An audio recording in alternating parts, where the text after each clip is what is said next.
हमारी बॉडी में 7 चक्र होते हैं जो बेसिकली ह्यूमन बॉडी में एनर्जी के फ्लो को मेंटेन करते हैं।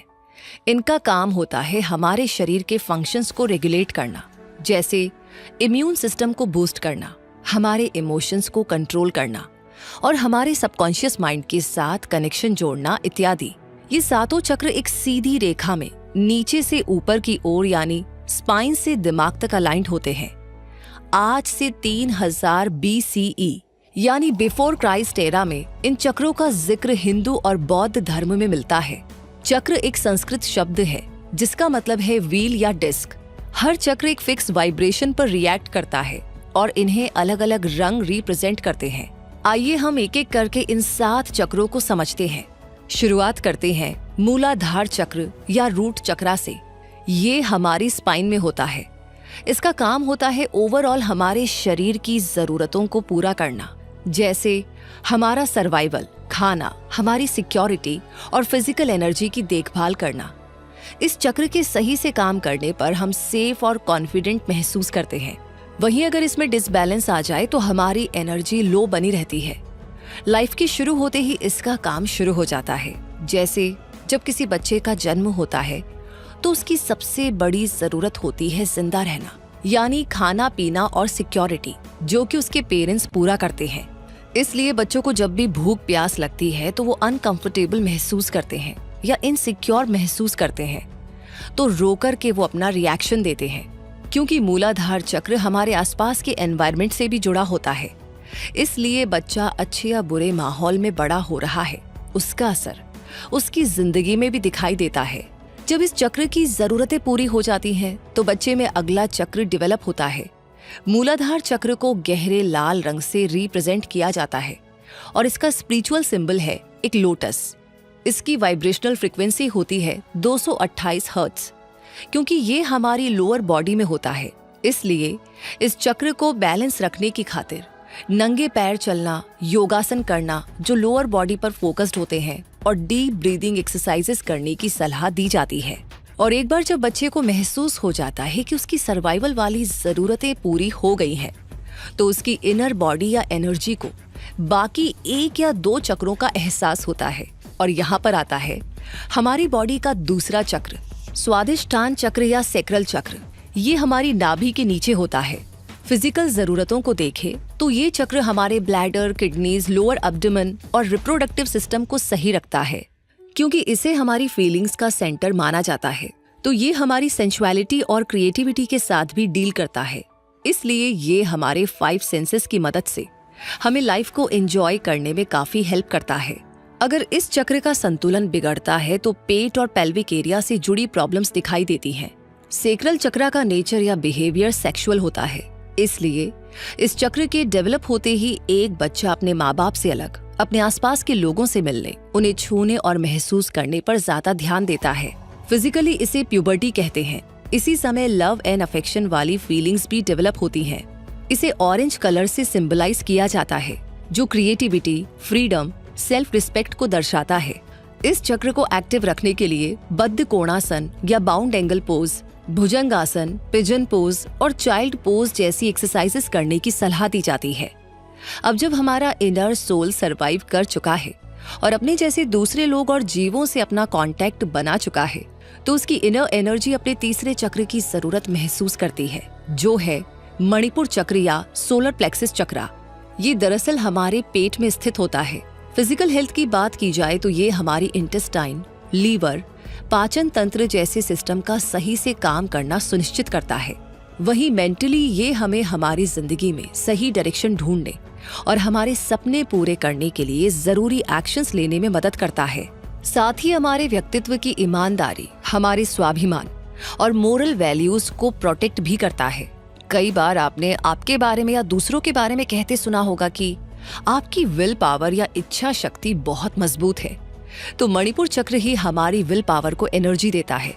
इस समय हमारे अंदर क्यूरियोसिटी अपने पीक पर होती है। हम सब कुछ जानना चाहते हैं कि हमारे इर्द गिर्द चीजें कैसे काम करती हैं। तो पीला रंग मणिपुर चक्र को रिप्रेजेंट करता है और ये चक्र हमारे अंदर लीडरशिप को भी बढ़ावा देता है, क्योंकि हमारी बॉडी का एनर्जी सेंटर होता है।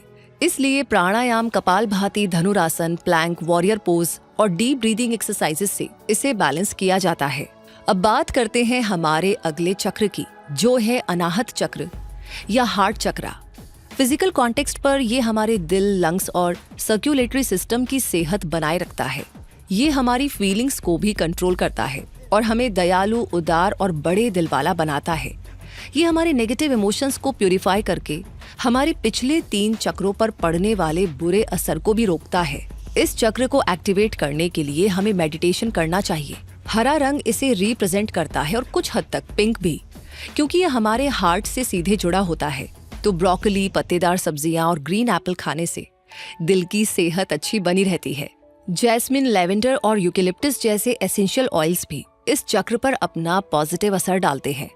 हाफ कैमल पोज, ब्रिज और व्हील पोज जैसे व्यायाम करने से हार्ट चक्र को एक्टिव करने में मदद मिलती है। इसके एक्टिव होने पर हमारा मन बहुत खुश रहता है और इस चक्र के साथ खुश रहने के लिए पॉजिटिव थिंकिंग बहुत जरूरी है। जैसे, मेरा दिल बहुत बड़ा है, मैं अपनी गलतियों पर खुद को माफ कर देती हूँ, मुझे सब प्यार करते हैं और मैं भी सबसे प्यार करती हूँ। इस तरह की पॉजिटिव सेल्फ टॉक से आपके हार्ट चक्रा को फायदा होता है। यही नहीं, इस चक्र में आया असंतुलन आपको औरों से ईर्ष्या करना सिखाता है। आप में सिंपैथी की कमी होने लगती है और रिश्तों में कड़वाहट भी ला सकती है, जिससे हार्ट डिजीज और लंग प्रॉब्लम्स का खतरा बढ़ सकता है। अब धीरे धीरे हम अपनी अपर बॉडी और माइंड की ओर बढ़ रहे हैं और ये शुरू होता है हमारे अगले चक्र से, जो है थ्रोट चक्रा या विशुद्धि चक्र। इसका सीधा असर हमारी बोली या वाणी पर पड़ता है। इस चक्र का डायरेक्ट इम्पैक्ट हमारे गले, थायराइड ग्लैंड और जॉ पर दिखाई देता है। हमारा वर्बल कम्युनिकेशन, बिहेवियर और साइकोलॉजिकल कैरेक्टर इससे एसोसिएटेड होता है।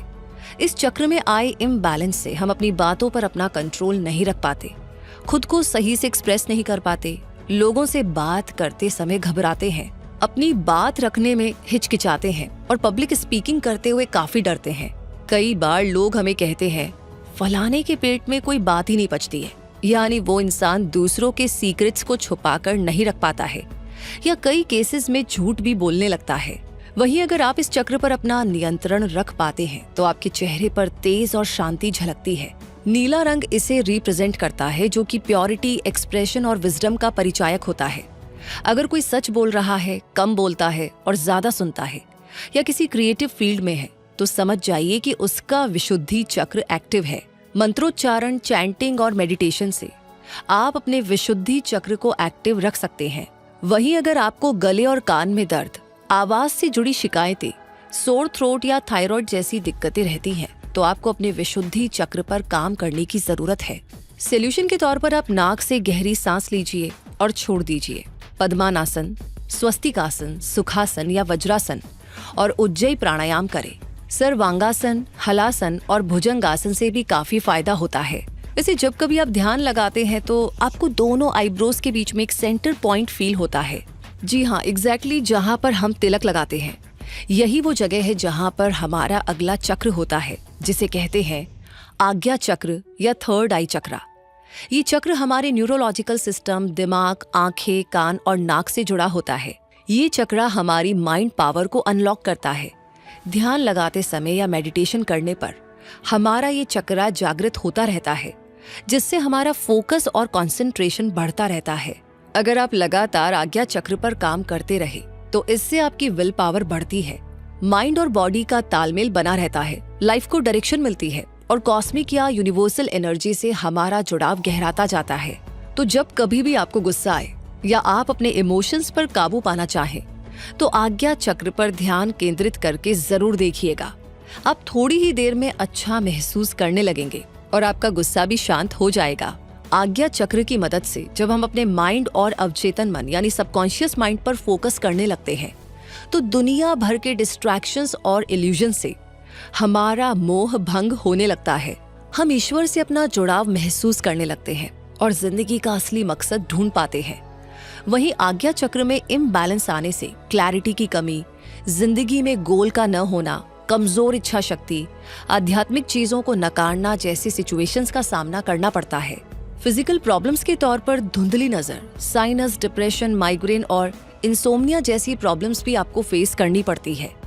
लेकिन इनका सॉल्यूशन भी है, जैसे प्राणायाम, मेडिटेशन, सूर्योदय या सूर्यास्त के समय सूरज को देखना, ओम का जाप करना आदि।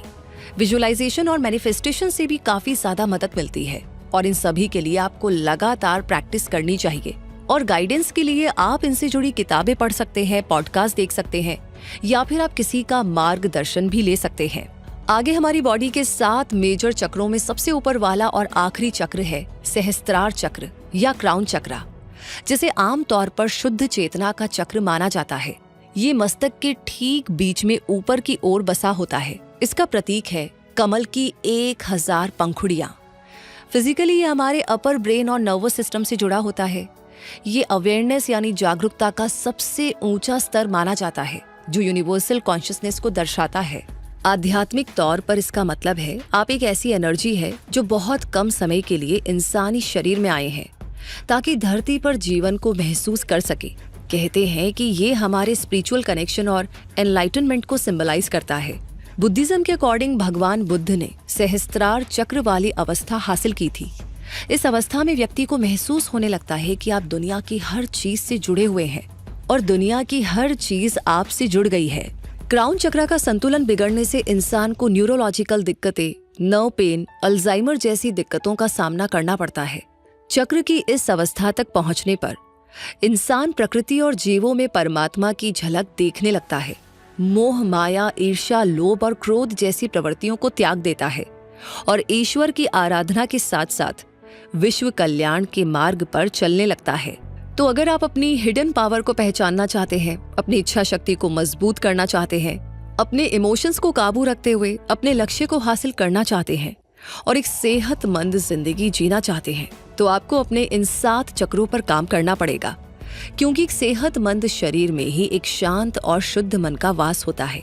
हालांकि 7 चक्रों को इस छोटी सी वीडियो में कवर करना काफी मुश्किल है, इसलिए आप पर्सनल लेवल पर भी इनके बारे में डीप स्टडी कर सकते हैं और इसका सबसे अच्छा जरिया है हमारे वेद, पुराण और उपनिषद और उनमें लिखे जीवन के सार। इसी के साथ इस वीडियो के बारे में, इस जानकारी के बारे में आपकी क्या राय है? कभी आपने इन चक्रास को बैलेंस करने की कोई ऐसी टेक्निक पर काम किया है, मेडिटेशन किया है, आपके पर्सनल एक्सपीरियंस क्या है? प्लीज कमेंट सेक्शन में जरूर शेयर कीजिएगा ताकि बाकी लोगों को इंस्पिरेशन मिल सके। साथ ही आपका कोई सवाल है तो कमेंट सेक्शन में लिख भेजिए। बाकी नॉलेज का ये सिलसिला हमेशा यूं ही चलता रहे, जारी रहे, उसके लिए क्विक सपोर्ट चैनल को सब्सक्राइब करके बेल आइकन को प्रेस कर दीजिए। तब तक के लिए मैं रूबी पारिक आपसे कहूंगी, मिलेंगे हम जल्दी ही और ऐसे वीडियोस के साथ, ऐसी जानकारियों के साथ। तब तक के लिए आप अपने आप को अपडेट रखें, ग्रो करते रहें क्विक सपोर्ट के साथ। धन्यवाद।